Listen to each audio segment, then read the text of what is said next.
శ్రీరామం శ్రీరామం.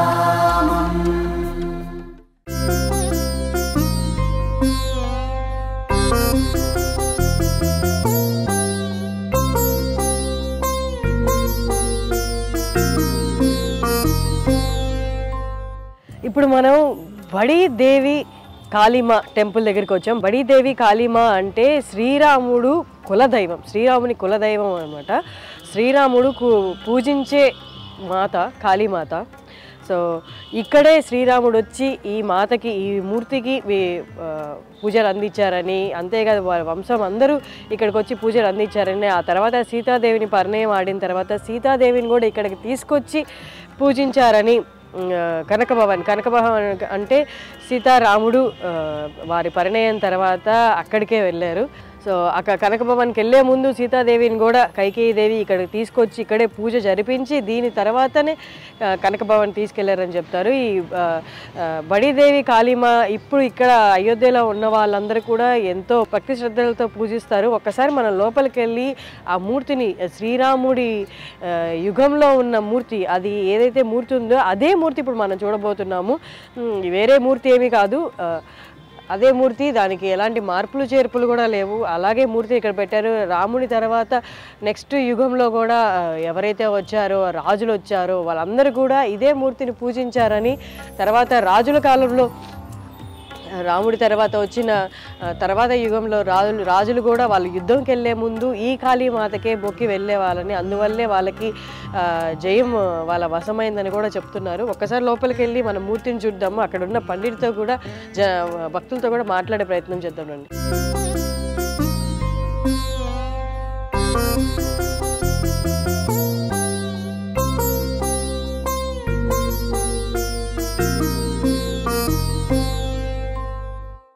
ఇప్పుడు మనమైతే లోపలికి వచ్చేసాం, గర్భగుడిలోకి వచ్చేసాం. బడి దేవి కాళీమా శ్రీరాముని కులదైవం అనమాట. చూడండి ఇక్కడ ఉంది మనకి బడిదేవి కాళీమా. మీరు చూస్తున్నారు, ఇప్పుడు మీకు కనిపిస్తున్నారు కదా, ముగ్గురు ఉన్నారు అక్కడ, 3 కళ్ళు కనిపిస్తున్నాయి, 3 విగ్రహాలు. కాళీ, సరస్వతి, లక్ష్మి. కాళీ, లక్ష్మి, సరస్వతి, 3 విగ్రహాలు అనమాట. లక్ష్మీదేవి, సరస్వతీదేవి, కాళీమాత.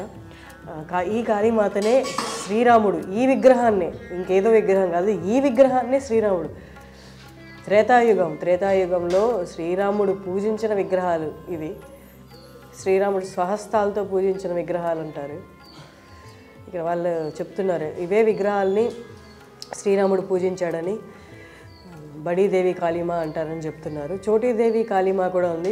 చోటీదేవి కాళీమా సీతాదేవి పూజించేవారు. సీతాదేవి జనక్పురి నుండి తీసుకొచ్చిన, జానకీమాత జనక్పురి నుండి తీసుకొచ్చిన మూర్తి అది. అదేమో చోటీదేవి, ఆ విగ్రహాన్ని ఏమో చోటీదేవి కాళీమా అంటారు.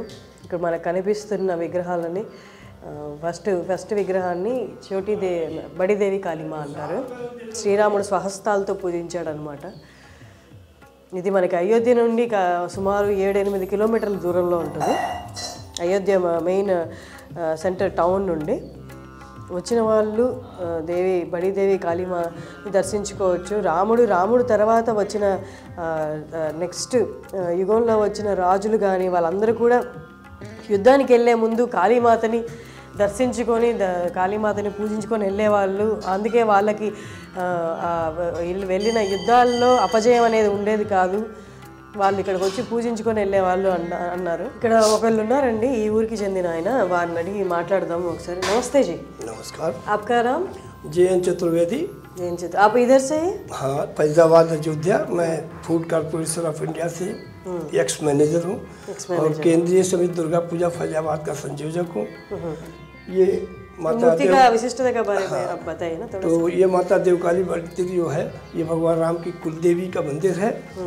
5-7 वर्षों से हमको ज्ञात हुआ है।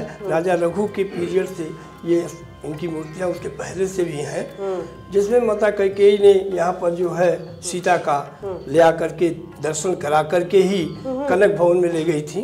कुलदेवी का दर्शन करा के माता कैकेयी ने। तो इनका जो पूरे विश्व मतलब भारत में जो आप देखेंगे कि वैष्णो माता में पिंड का रूप है, वहाँ पर 3 पिंड हैं और यहाँ पर माता महाकाली, महालक्ष्मी, महासरस्वती 3 की मूर्ति है। कहीं भी आपको भारत में नहीं मिलेगी 3 मूर्तियाँ एक साथ। जहाँ पर एक 3 पिंड है वैष्णो माता, 3 मूर्ति यहाँ पर है। ये भगवान राम की कुल देवी हैं। इनकी महत्ता जितनी भी की जाए कम है। 37-38 वर्ष से तो मैं ही दर्शन करता हूँ, बिना दर्शन किए आज तक हमने जल ग्रहण नहीं किया है। इनके बहुत ही जितना भी बड़ाई की जाए कम है। ఇప్పుడు వారు చెప్పింది ఏంటి అంటే ఆయన ఇక్కడే ఉంటారంట, చాలా ఏళ్ళ నుండి ఇక్కడే ఉన్నారంట. ఆయన చెప్పింది ఏంటి అంటే కైకేయి దేవి సీతాదేవిని కనకభవన్లోకి తీసుకెళ్లే ముందు అంటే కనకభవన్ అంటే రాముడు సీత అక్కడే ఉన్నారనమాట వారి పెళ్లి తర్వాత. ఆ కనకభవన్కి తీసుకెళ్లే ముందు వారి పెళ్లి తర్వాత ఇక్కడికి వచ్చి బడీ దేవి కాళీమాకి పూజ చేయించి కైకేయి దేవి సీతని కనకభవన్కి తీసుకెళ్లారని చెప్తున్నారు ఇక్కడ వాళ్ళు. సో సీతాదేవి ఇక్కడ దాకా వచ్చి ఇక్కడ పూజ చేసుకున్న తర్వాతే వాళ్ళు కనకభవన్కి వెళ్ళారంట. అంటే మనం చెప్పొచ్చు వీళ్ళు చెప్తున్న దాన్ని బట్టి ఇప్పుడు త్రేతాయుగందే ఈ విగ్రహాలని చెప్తున్నారు. మామూలుగా మనకి ఉన్న అవగాహన బట్ ఎప్పుడు దాకా తీసుకుంటే మనకి విక్రమాదిత్యుని టైం ఇంకా ముందు నుంచే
కోనేరు కూడా అప్పటిదే అని అంటున్నారు కానీ బట్ అయితే దీనికైతే ఇంకా ఎవరు విత్ ప్రూఫ్ చెప్పట్లేదు.